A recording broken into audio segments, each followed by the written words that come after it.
à toutes et à tous, j'espère que vous allez bien. Je suis ravie de vous retrouver aujourd'hui pour une nouvelle vidéo. Ça faisait longtemps, le temps passe extrêmement vite.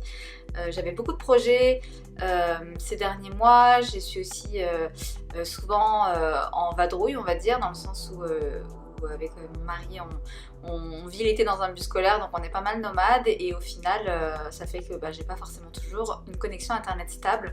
Donc pour faire des vidéos, les charger, etc., c'est pas toujours facile. Donc voilà, maintenant que je suis un peu plus posée pour l'hiver, je vais avoir plus de temps pour développer le contenu vidéo et les articles sur mon site internet. Et puis je suis aussi pas mal prise par toutes les prestations, les accompagnements que je propose en individuel et puis les ateliers de groupe, etc. Donc voilà, ça fait beaucoup d'activités et puis je suis ravie de pouvoir reprendre des vidéos enfin. Ça faisait longtemps que j'avais envie d'en tourner, donc c'est parti, on va recommencer aujourd'hui avec un nouveau sujet. Comme vous le savez, je travaille toujours en collaboration avec mes guides et on travaille ensemble sur différents sujets, donc ça prend le temps aussi de préparer les sujets, de les écrire, etc. et puis de vous donner des informations les plus justes possibles, en tout cas de mon point de vue et de celui de mes guides. Après évidemment, ne prenez toujours que ce qui résonne en vous, il n'y a pas qu'une seule vérité, on a tous nos propres vérités en fonction de nos croyances et puis du stade d'évolution dans lequel on est. Donc si ça résonne pour vous, c'est correct et prenez ce qu'il y a à prendre, et si ça résonne pas, c'est que voilà, c'est pas... Mettez tout ça de côté et puis peut-être que ça résonnera à un autre moment ou pas du tout, mais ça, peu importe. Aujourd'hui, j'avais envie d'aborder un sujet dont on parle beaucoup en ce moment, et je trouve qu'il y a parfois beaucoup d'amalgames ou des mélanges ou des incompréhensions par rapport à ce sujet. Donc c'est le sujet des âmes jumelles. J'ai fait justement un atelier sur ce sujet pour expliquer un petit peu plus cette relation d'âme, ce parcours également qui est spécifique aux âmes jumelles et aux flammes jumelles parce que c'est la même chose. Et j'ai également aussi un e-book sur mon site internet, sur ma boutique, qui explique un petit peu plus cette relation particulière. Mais je voulais quand même aujourd'hui faire une vidéo pour en parler un petit peu plus, expliquer... répondre un petit peu aux questionnements et peut-être aux incompréhensions qui peuvent avoir lieu par rapport à cette relation. Donc cette vidéo va faire suite aussi à ma vidéo sur les liens karmiques et nos relations avec nos âmes sœurs. Donc comme vous avez pu le voir, j'expliquais dans cette vidéo, donc je vous invite à retourner la voir avant de commencer ce sujet-là. Quand on est de la source d'énergie pure, on va naître avec un groupe d'âmes qu'on va appeler la famille d'âmes donc. Et dans ce groupe de famille d'âmes, on va vivre avec nos âmes sœurs, avec notre âme jumelle ou notre flamme jumelle en fonction de la mission qu'on va avoir en fonction des incarnations. Et tous les autres membres de notre famille qui ne sont pas forcément nos âmes sœurs, mais en tout cas qui sont là, qui ont la même vibration que nous. Donc tout ça, je l'explique dans cette vidéo, donc n'hésitez pas à vous y référer. Donc, ce que j'explique dans cette vidéo, c'est que en fait, lorsque l'on va décider de venir s'incarner sur différentes planètes en tant qu'âme pour pouvoir grandir et évoluer, on va systématiquement s'incarner avec notre groupe d'âmes sœurs, donc comme je le présente dans cette vidéo, avec les âmes sœurs principales, âmes sœurs primordiales, les âmes sœurs secondaires, les âmes sœurs intimes. Donc c'est des types d'âmes sœurs qui ont des fréquences et des vibrations différentes avec lesquelles on va venir travailler des sujets différents. Donc ça c'est vraiment systématique, dès qu'on va s'incarner, on est avec notre groupe. En revanche, notre âme jumelle, comme je l'explique, en fait, ce qu'il faut comprendre, c'est que lorsque l'on est de la source, en fait on va naître dans un même œuf avec une autre âme, qui va être notre complémentarité. Donc en fait, au moment où les deux âmes vont se séparer, en fait, elles vont chacune aller s'incarner de leur côté avec leur groupe d'âmes sœurs sur différentes planètes pour grandir séparément. Ce qu'il faut comprendre, c'est que les deux âmes jumelles, ce sont des jumeaux cosmiques. Donc vraiment, il faut les imaginer comme des jumeaux dans le ventre d'une maman, des jumeaux qui vont vraiment avoir cette relation gémellaire dans l'astral, donc comme des frères et sœurs, des frères ou des sœurs jumeaux ou jumelles, qui sont extrêmement proches, qui ont vraiment cette idée, cette notion de complémentarité dans leurs énergies, parce que chaque âme va avoir une polarité qui va être un petit peu plus élevée chez l'une que chez l'autre. Elles vont toutes les deux avoir leur polarité féminine et masculine. Cependant, il y en a une qui va avoir la polarité peut-être féminine plus élevée et l'autre qui va avoir la polarité masculine plus élevée. Ce qui fait que lorsque elles vont se reconnecter, ça va créer une sorte d'équilibre dans ces polarités-là par leur union. Donc ces jumeaux cosmiques, à un moment donné, vont se dire, on va peut-être à des moments s'incarner ensemble pour pouvoir travailler des choses ensemble. En fait, ce qu'il faut comprendre, c'est que ce n'est pas systématique que les âmes jumelles s'incarnent ensemble, pas du tout. Elles vont systématiquement s'incarner avec leurs âmes sœurs, mais pas du tout avec leurs âmes jumelles, parce qu'elles vont devoir travailler séparément pour pouvoir grandir et se compléter en fait dans leur expérience. S'il y a une des âmes jumelles qui va vivre quelque chose, peut-être que ça va lui permettre d'apporter ces notions à son âme jumelle qui va s'incarner dans une autre planète ou dans une autre dimension, etc. Et elles vont vivre peut-être des choses complémentaires ou similaires pour pouvoir grandir séparément. Mais parfois, elles vont peut-être décider d'honorer un contrat d'âme jumelle sur une incarnation ensemble pour pouvoir justement reconnecter leurs énergies puis travailler tout ce qu'elles ont besoin de travailler ensemble pour grandir. Donc par exemple, si elles s'incarnent pour la première fois ensemble sur la planète Terre, elles vont se confronter à une planète où la dualité est présente, et du coup on va venir travailler des émotions autant positives que négatives, etc. Donc en fait les âmes jumelles, lorsqu'elles vont s'incarner ensemble, elles vont vraiment se reconnaître parce qu'elles ont la même vibration, c'est vraiment des miroirs l'une de l'autre, et elles vont pouvoir justement vivre des choses ensemble. Alors parfois, une première incarnation, elles vont peut-être juste se croiser, échanger leurs énergies, et puis finalement pas forcément avoir une relation plus poussée, parce qu'au début ça peut être très très fort en fait cette connexion là, et on peut ne pas forcément comprendre pourquoi il y a cette alchimie si puissante. Donc en fait parfois les âmes jumelles, elles vont d'abord juste s'incarner ensemble sur une même planète, peut-être être proches géographiquement parlant, pour que leurs deux bulles énergétiques cohabitent en fait, et puis commencent à créer un lien l'une avec l'autre. Et peut-être qu'au fur et à mesure des incarnations, elles vont se dire, là, on est prête, énergétiquement parlant, à peut-être se rencontrer, puis à vivre une première relation ensemble.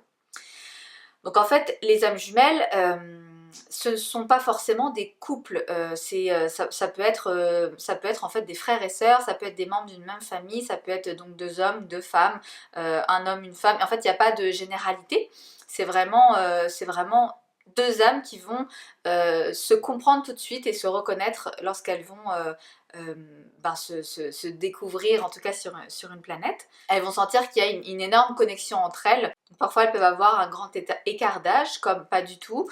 Elles peuvent avoir deux mondes qui les séparent, et puis au final elles se rendent compte qu'en apprenant à se connaître, en fait elles ont plein de points communs. En fait ces âmes jumelles, lorsqu'elles se reconnectent pour la première fois, il y a vraiment cette alchimie qui va se créer. Donc en fait à travers un simple regard, elles vont se reconnaître, il va y avoir vraiment une connexion au niveau du chakra du cœur, donc le chakra de l'amour inconditionnel, et le chakra du troisième œil en fait, qui est donc c'est vraiment plus une relation, on va dire, plus spirituelle, intuitive, et qui est connectée par leur lien justement astral, plus que forcément une relation d'amour comme on peut l'entendre ici sur Terre dans le côté relation de couple. Justement, à ne pas confondre avec une relation avec une âme sœur principale, comme j'explique dans la vidéo sur les liens karmiques, où là il va y avoir vraiment une connexion au niveau du chakra du cœur aussi, donc l'amour inconditionnel, et du chakra sacré, qui est donc le chakra du plaisir, aussi de la relation charnelle, de la sexualité, etc. Donc c'est généralement avec nos âmes sœurs principales avec qui on s'incarne systématiquement sur Terre que l'on va vivre aussi des relations d'amour très très fortes qui vont venir faire travailler justement nos blessures, nos émotions, tout ce qu'on a à travailler ensemble, et qui va créer une vraie alchimie d'un point de vue aussi charnel et physique. Mais ça c'est vraiment quelque chose qui est encore à part. Les âmes jumelles, c'est pas forcément une relation de couple comme on l'imagine, comme on l'idéalise souvent à tort et à travers. C'est vraiment une relation de duo, c'est un duo, c'est vraiment deux âmes qui sont faites justement pour travailler ensemble, œuvrer ensemble, créer ensemble, vivre ensemble en harmonie, parce qu'en fait elles se ressemblent énormément. Donc en fait, comme j'expliquais, les âmes jumelles ont donc deux polarités différentes, qui va aussi avoir un impact sur leur tempérament et les rôles qu'elles vont choisir de prendre lors de l'incarnation. En fait, il y a deux rôles qui se détachent. On va avoir le rôle du chaser, ça va vraiment être l'âme qui va s'éveiller en premier qui va un petit peu reconnaître son âme jumelle tout de suite en fait au premier regard. On va dire que c'est l'âme qui peut peut-être être plus intuitive, plus connectée spirituellement, ou alors avoir une sensibilité qui fait qu'elle va sentir qu'il y a un lien très profond entre ces deux personnes. Et on va avoir le runner qui va être l'âme qui va justement avoir plus de difficultés à reconnaître ce lien, parce que ça va être tellement intense pour cette âme-là, elle va se dire mais là c'est trop fort, ça me fait peur, je préfère fuir. Donc en fait il y a une espèce de schéma qui va se mettre en place dans la reconnexion d'âmes jumelles, qui va leur permettre à toutes les deux de travailler justement des blessures et puis d'évoluer toutes les deux, de faire travailler leur polarité et puis de leur permettre en fait d'être complètes indépendamment l'une de l'autre. Il faut savoir aussi que donc il y a une des âmes qui va avoir une polarité par exemple plus féminine exacerbée, et l'autre qui va avoir la polarité masculine plus exacerbée. Ça dépend des cas, il n'y a pas de généralité. L'homme peut avoir la polarité féminine plus grande et vice versa. Ce qui vont faire que quand elles vont vivre ensemble ou passer du temps ensemble, il va y avoir ces deux énergies qui vont s'intriquer en fait, qui vont créer un équilibre. Donc en fait l'énergie masculine yang, elle va être plus dans la matière, dans le concret, dans l'action, etc. Alors que l'énergie féminine yin, elle va être plus dans l'intuition, la sensibilité, la lenteur, le côté un petit peu plus mystérieux, mystique, subtil et énergétique, on va dire. Donc en fait ça va vraiment créer deux types de personnalités qui vont vraiment pouvoir s'équilibrer et s'apporter énormément à l'une et à l'autre. Donc en fait lorsque les deux âmes se rencontrent, cette complémentarité au niveau des énergies va créer en fait une sorte d'évidence de en fait je suis juste trop bien avec l'autre. C'est des relations qui sont extrêmement fluides, extrêmement faciles. La présence de l'autre va apporter une sorte de paix, de sérénité intérieure, parce qu'on va vraiment se sentir à l'aise avec l'autre. C'est-à-dire qu'on n'a pas forcément besoin de parler avec l'autre pour le comprendre. Et du coup ça va vraiment créer des relations extrêmement harmonieuses, dans le sens où vraiment tout est fluide. On a vraiment les mêmes goûts, les mêmes envies, les mêmes valeurs dans la vie. On va même parfois se ressembler aussi beaucoup physiquement, et de plus en plus au fur et à mesure que l'on va se fréquenter. Donc on peut avoir des mimiques similaires, etc. Et puis ça peut créer justement, recréer ce lien de gémellité originel. Puis il arrive aussi parfois dans les relations d'âmes jumelles, quand il y a une attirance aussi d'un point de vue du couple. En fait on va être attiré par l'autre sans pour autant se dire c'est bizarre parce que c'est pas vraiment mon genre de personne habituelle, je suis pas attirée par ce genre de personne, ou alors la différence d'âge me dérange, ou il y a quelque chose en fait physiquement qui ne m'attire pas. Cependant, la connexion, comme je disais, elle n'est pas physique, elle est vraiment spirituelle. Donc c'est pour ça qu'en fait, au début, on va être charmé, attiré en se disant mais c'est bizarre parce qu'en fait, je comprends pas trop pourquoi on est attiré. Et pour autant, quand on va apprendre à se connaître et qu'on va ouvrir nos cœurs, on va se rendre compte qu'en fait, on est pareil, qu'en fait, on peut s'entendre sur plein de sujets, et qu'on peut passer justement le cap du physique pour ressentir aussi en fait, cet amour inconditionnel et pouvoir vivre une relation de couple aussi avec son âme jumelle. C'est ce qui différencie aussi les relations avec les âmes sœurs principales, où là il va y avoir vraiment une attirance physique plus que spirituelle, parce que là c'est vraiment les deux chakras sacrés qui s'ouvrent, et du coup il y a cette attraction physique, on a envie de se toucher, de se sentir, etc. Ce qui diffère en fait avec la relation d'âme jumelle, où oui on a envie d'être proche de l'autre parce qu'en fait c'est notre alter ego, c'est vraiment on a envie d'être proche, on a envie de passer du temps avec notre âme jumelle, mais c'est vraiment différent dans l'approche, en tout cas au niveau déjà des connexions des chakras. Donc là les deux âmes jumelles, qu'elles soient meilleures amies, qu'elles soient frères et sœurs, qu'elles soient en couple, ou peu importe en fait la relation qu'elles ont dans l'incarnation, elles vont vraiment avoir une phase au début où lorsqu'elles vont se connecter ensemble, ça va vraiment être hyper fluide. Donc c'est hyper agréable, on s'entend bien, c'est génial, il y a vraiment cette évidence qui se met en place. Mais il va y avoir aussi une période où, comme les deux âmes se ressemblent beaucoup, elles ont parfois les mêmes blessures à travailler, elles vont se faire miroir l'une de l'autre par rapport à ce qu'elles ont elles à travailler. Et ça fait que ça peut devenir un peu compliqué à un moment donné, parce que l'une peut avoir peur d'être abandonnée par l'autre et puis avoir des réactions exagérées dans le couple, même de jalousie ou des choses excessives. Ça peut être l'autre qui va pas forcément comprendre l'amour inconditionnel de l'autre, et qui va en avoir peur parce qu'elle a peut-être des blessures à travailler sur ce sujet justement, qui va peut-être préférer fuir en fait, fuir la relation plutôt que de vivre cette intensité, de peur d'être abandonné ou de souffrir, etc. En fait, il va y avoir vraiment une période justement où toutes ces émotions importantes qu'on est supposé tous venir vivre en incarnation pour grandir, ça va faire une sorte de confrontation assez violente et puis à un moment donné, si les deux âmes n'arrivent pas à être dans justement l'amour inconditionnel dans le cœur et être dans la compassion par rapport à l'autre et dans la compréhension de ses blessures, en fait quand on est un petit peu trop dans le mental, ce qui est le cas quand on s'incarne sur des planètes comme la Terre, on va avoir du mal justement à gérer la relation et puis il va y avoir forcément une séparation qui va être bénéfique pour les deux âmes dans un second temps. Mais c'est vrai qu'au début, ça peut être difficile parce que le runner va donc s'enfuir et abandonner le chaser qui, lui, ne va pas comprendre pourquoi l'autre fuit. Et du coup, ça va créer une période pour le chaser qui va être extrêmement douloureuse parce que l'âme, elle va devoir travailler sa blessure d'abandon profonde et puis devoir apprendre à se reconstruire seule, séparée de son jumeau. Pendant ce temps, le runner, lui, va essayer justement de se détacher de cette relation pour pouvoir grandir aussi de son côté, peut-être reconstruire sa vie avec quelqu'un ou alors vraiment couper les relations le plus possible parce qu'il y a quelque chose qui est trop fort et qui le bouscule en fait dans son être profond. Alors ce qu'il faut comprendre, c'est que les âmes jumelles, leur lien, une fois qu'il est là, il peut jamais se défaire totalement. Donc en fait, si on doit se reconnecter avec son âme jumelle, ça se fera forcément à un moment donné quand les deux âmes seront prêtes.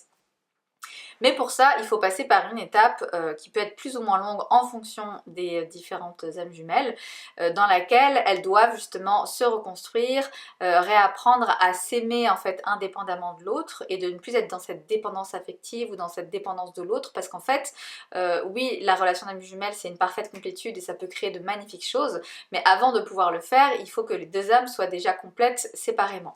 Donc en fait, cette première séparation va permettre ça aux deux âmes justement de travailler de leur côté, d'évoluer, de grandir, de s'émanciper et puis de trouver une harmonie, une paix en fait seule. Donc généralement dans cette phase de séparation, une fois que l'âme abandonnée va sortir un petit peu de cette phase très sombre qu'on appelle aussi la nuit noire de l'âme, dans laquelle elle va vraiment peut-être aller toucher le fond, mais pour mieux remonter.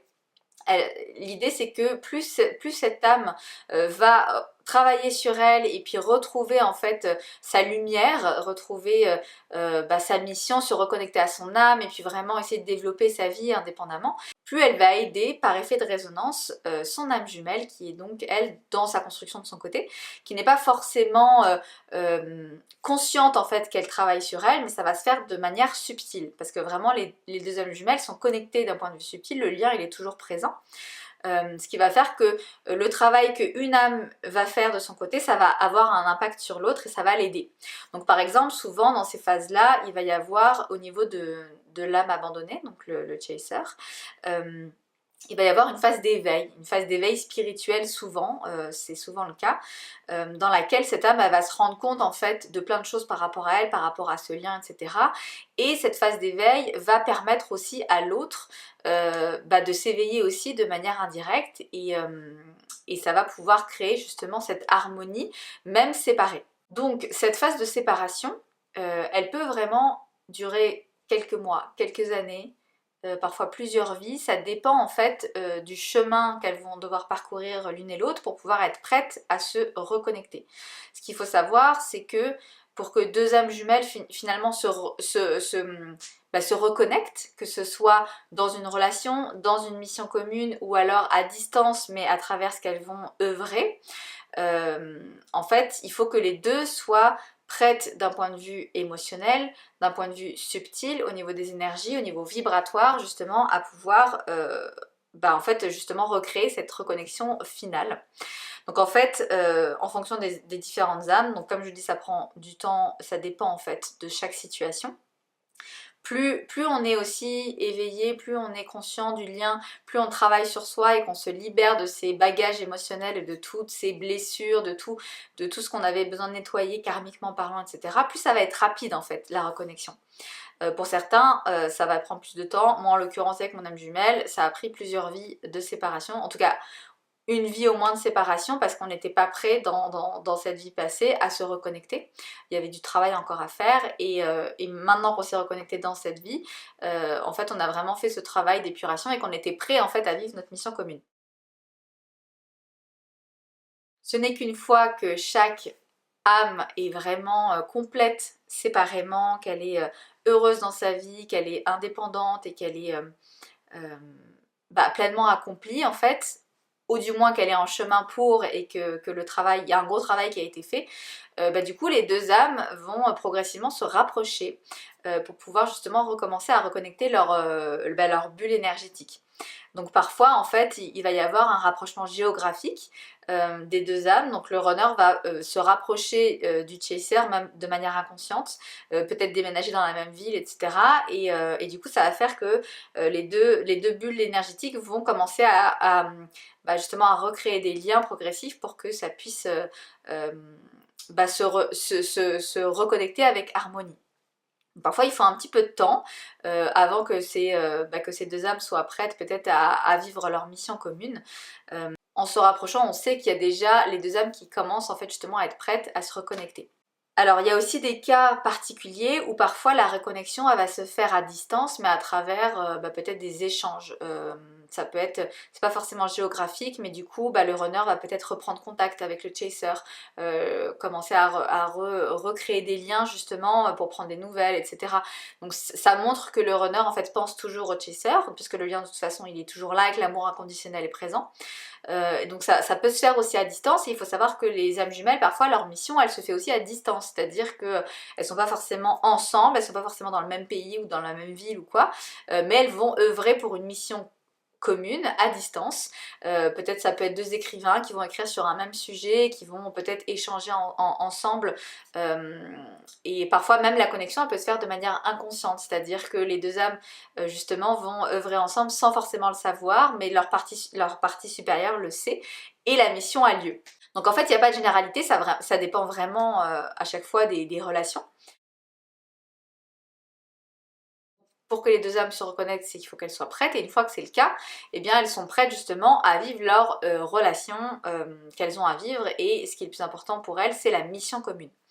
Donc c'est pour ça que j'explique que c'est pas forcément des relations de couple, c'est pas, c'est pas forcément des relations amoureuses, mais c'est vraiment des relations de duo dans lesquelles elles vont se compléter, elles vont vraiment œuvrer ensemble pour aider justement à l'ascension planétaire et à l'éveil des consciences de l'humanité.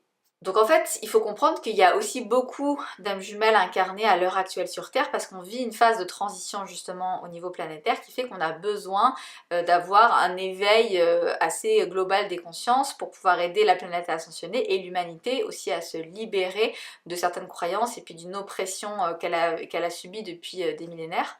Donc on est dans cette phase de transition, c'est pour ça qu'il y a beaucoup d'âmes jumelles incarnées à l'heure actuelle pour œuvrer ensemble, ce qui fait qu'en fait lorsque les deux âmes jumelles se reconnectent, il va vraiment y avoir comme une espèce d'explosion énergétique qui va être extrêmement bénéfique justement pour l'augmentation vibratoire de la Terre et de l'humanité.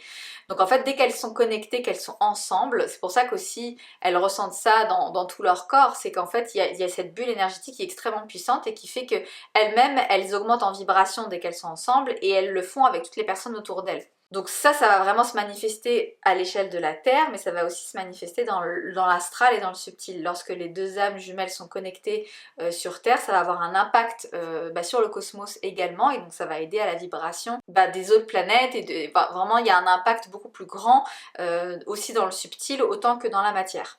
Donc une fois que les deux âmes jumelles sont reconnectées, elles vont pouvoir donc œuvrer ensemble. Donc en fait ça peut se traduire de toutes les manières possibles. Ça peut être à travers un même métier commun, ça peut être des thérapeutes qui œuvrent ensemble pour faire des soins énergétiques, ça peut être des accompagnants spirituels. Ça peut être des artistes, des peintres, des écrivains justement. En fait, il y a vraiment toutes sortes de manières d'aider les consciences à s'éveiller, et ça passe pas forcément que dans le côté spirituel, ça peut être vraiment des métiers de cœur en fait où les deux âmes vont œuvrer ensemble. Ça peut être dans l'éducation, l'enseignement, dans la cuisine, en fait, peu importe, tant que ça fait vibrer le cœur et que ça permet en fait d'un point de vue énergétique d'aider des personnes à peut-être augmenter en vibration et puis à s'éveiller à un moment donné.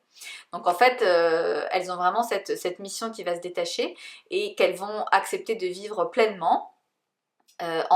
Justement en mêlant leur savoir-faire à chacune, et ça va créer vraiment une belle fusion, une belle harmonie. Elles vont pouvoir travailler ensemble facilement.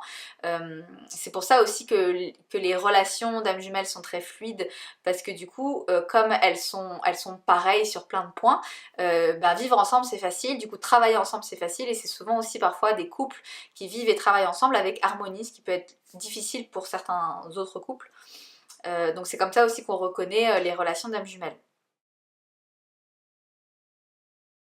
Alors je voulais juste préciser une petite différence avec le terme de flamme jumelle. Je vais pas m'étaler dans cette vidéo parce que j'en parle sur justement mon e-book en question et dans l'atelier en question sur les âmes jumelles.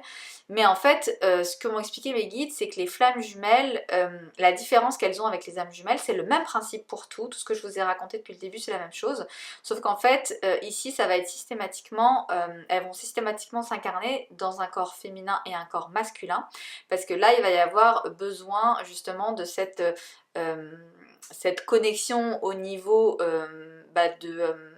des corps physiques pour pouvoir en fait créer la vie et des enfants qui vont porter une certaine vibration christique.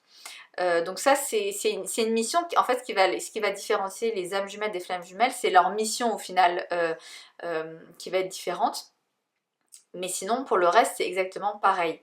Il faut savoir juste que les flammes jumelles sont beaucoup moins incarnées sur Terre que les âmes jumelles. Il y en a très peu. Et en fait, leur mission justement, c'est d'apporter cette nouvelle génération d'enfants qui vont porter une vibration très élevée pour l'ascension et la nouvelle Terre qui est en train de se créer. Mais au final, elles sont peu incarnées, et il y a vraiment beaucoup plus d'âmes jumelles qui sont présentes, même si elles font des enfants ensemble. C'est juste que ce sont des enfants qui n'ont pas forcément cette vibration spécifique là. Mais en tout cas, voilà, c'était pour éclaircir un petit peu plus le sujet entre la différence entre les âmes et les flammes, parce qu'il y a beaucoup d'amalgames qui sont faits autour de ça, et il ne faut pas en fait se focaliser sur des termes et des cases, parce que là encore, quand on veut absolument savoir est-ce que c'est mon âme jumelle, est-ce que c'est ma flamme jumelle, en fait l'idée on s'en fout. La mission, l'idée c'est pas de la demander en fait, parce que par exemple les guides nous diront jamais vous êtes âme jumelle et vous êtes flamme jumelle, parce que du coup on va rentrer dans le mental et on va se focaliser sur quelque chose qui en fait va nous détourner de notre mission. En fait, peu importe de savoir quelle est la mission, on va le savoir au fur et à mesure qu'on va vivre notre relation avec notre âme jumelle, et puis ça se fera quoi qu'il arrive, on n'a pas besoin d'en être conscient. Donc c'est pour ça que mettre des cases et de dire moi je suis âme jumelle, moi je suis flamme jumelle, en fait ça n'apporte rien, ça fait que nourrir l'ego. Donc en soi il faut juste se dire que les âmes jumelles, elles ont ce rôle là, cette mission qu'elles se sont données dans l'incarnation, que toutes n'ont pas choisi de vivre, hein, parce que il y a au final plein de personnes qui n'ont pas leur âme jumelle incarnée en même temps. Souvent leur âme jumelle fait partie de leur guide, donc en fait il y a toujours ce lien qui est présent, mais qui les guide justement de l'astral. Donc en fait c'est ça, il faut arrêter de se dire qu'on a systématiquement une âme jumelle quelque part qui nous attend et que c'est la relation d'amour parfaite. En fait ça fonctionne pas du tout comme ça. On n'a pas tous une âme jumelle incarnée sur Terre, et il ne faut pas se leurrer et passer à côté des relations qu'on peut vivre avec nos âmes sœurs qui sont extrêmement puissantes, tout aussi puissantes en fait que les relations d'âmes jumelles, parce que justement à force de vouloir absolument attendre son âme jumelle, en fait on va passer à côté de ses âmes sœurs intimes, principales, etc. Et en fait on va passer à côté de son incarnation aussi.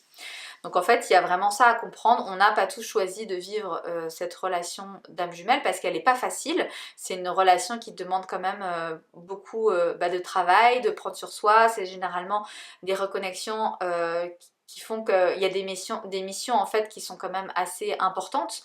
Donc c'est souvent, il y a beaucoup de travail à donner, il y a beaucoup d'investissement à mettre en place, qui n'est pas forcément le cas pour tout le monde. Donc en fait quand on décide de vivre, il faut l'accueillir, le vivre pleinement, et puis c'est correct, mais à un moment donné, l'âme jumelle c'est pas une fin en soi, il faut sortir vraiment du côté c'est la relation de couple parfaite que j'attends, mon prince charmant, tout ça. Non, tout ça c'est faux, c'est complètement erroné. Il faut arrêter de se focaliser là-dessus parce que ça crée des malaises, des troubles et puis des dépressions qui n'ont pas lieu d'être. On fait également des missions communes avec des âmes sœurs, c'est juste que c'est différent, que ça porte pas forcément la même vibration, et que les reconnexions d'âmes jumelles, en fait, ça va vibrer un peu plus parce que justement c'est la même âme en fait qui va œuvrer ensemble, donc ça va avoir un effet peut-être plus rapide sur l'éveil des consciences que d'autres collaborations entre âmes sœurs, mais en soi le travail est le même. La relation d'âme jumelle n'est pas mieux ou plus bénéfique qu'une relation d'âme sœur, c'est exactement pareil, il n'y a pas de hiérarchie. Donc il faut vraiment comprendre ça et arrêter de mettre cette relation sur un piédestal, parce qu'en fait c'est pas le cas, c'est une relation comme une autre, c'est juste un parcours différent qu'on a choisi de vivre, qui n'est pas mieux ou moins bien qu'une relation karmique avec une âme sœur, etc. Alors généralement, quand deux âmes jumelles vont s'incarner pour la reconnexion finale sur une planète, donc par exemple sur Terre, ça indique la fin d'un cycle d'incarnation sur cette planète en tout cas. C'est-à-dire qu'elles ont rempli le contrat, qu'elles ne sont pas forcément obligées de se réincarner sur cette planète et qu'elles peuvent aller s'incarner ailleurs dans des vibrations plus élevées. Parce qu'elles ont vraiment fait un travail sur elles, les âmes sont prêtes à passer à une vibration supérieure et comme les âmes se sont aussi éveillées à leur mission pendant cette incarnation, elles n'ont pas forcément besoin de venir se réincarner sur cette planète. Donc généralement ça peut indiquer la fin d'un cycle d'incarnation, en tout cas sur la planète en question, hein.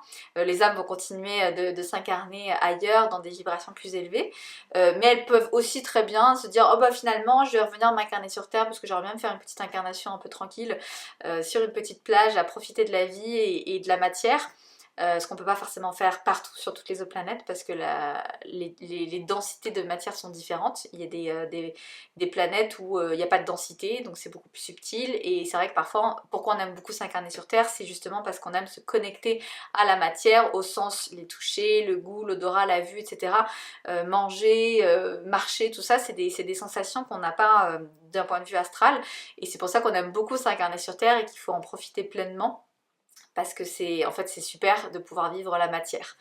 Donc oui, les âmes jumelles, quand elles ont fini leur contrat, elles peuvent même séparément venir s'incarner et juste profiter. Il n'y a pas de règle en tout cas, mais c'est sûr que ça peut indiquer la fin d'un cycle parce qu'elles sont arrivées au bout du contrat qu'elles avaient prévu. Et peut-être que ça leur a pris plusieurs incarnations pour y arriver, donc là c'est l'heure de la pause quoi. Donc voilà ce que je voulais préciser par rapport à ce sujet. Je sentais que c'était quand même important de faire une vidéo dédiée sur le sujet des âmes jumelles. Donc surtout n'hésitez pas à vous référer à l'article qui est sur le site internet. J'ai également donc le e-book qui est disponible sur la boutique avec un petit peu plus d'informations complémentaires. Il y a aussi un atelier que je propose régulièrement. Je propose des dates en fait en fonction des possibilités où on peut parler justement de ce sujet et puis si vous êtes concerné par cette relation-là, on peut justement échanger ensemble par rapport à cette relation, à où vous en êtes dans votre parcours, recevoir un message des guides pour savoir justement vous donner des conseils par rapport à cette relation et voilà, où elle en est dans son parcours, etc. Donc tout ça c'est des choses que je propose dans mon accompagnement, donc ne pas hésiter à me contacter si vous souhaitez en savoir plus et puis peut-être échanger avec moi sur ce sujet. Mais sachez que quoi qu'il arrive, si les âmes jumelles ont besoin d'être connectées et elles doivent se reconnecter dans cette incarnation, ça se fera. C'est juste que ça se fera au bon moment pour les deux, qu'il n'y a pas d'attente à avoir, qu'il faut laisser faire les choses et puis il faut vraiment se concentrer sur soi tout en envoyant de l'amour à l'autre, en restant dans l'amour inconditionnel, c'est le plus important. Se faisant du bien et plus on est bien, plus on vibre haut, plus on va aider l'autre justement à être bien et pareil avec toutes les personnes qui nous entourent, ça marche pour tout le monde. Donc voilà, c'était vraiment ce que je voulais clarifier sur ce sujet, donc j'espère que c'est clair et puis n'hésitez pas donc à retourner voir aussi l'ancienne vidéo que j'avais présentée sur ce sujet dans le trio des vidéos des familles d'âmes où je parle justement des liens d'âme sœur et d'âme jumelle, où j'avais commencé déjà en introduction à parler de la relation d'âme jumelle. Donc voilà, vous pouvez compléter cette vidéo avec celle-ci pour aller encore plus loin dans la compréhension du sujet. Je vous remercie infiniment pour votre écoute. Je vous dis à très bientôt pour une prochaine vidéo. C'est en cours, je travaille dessus et j'ai hâte de pouvoir continuer à développer tous ces sujets.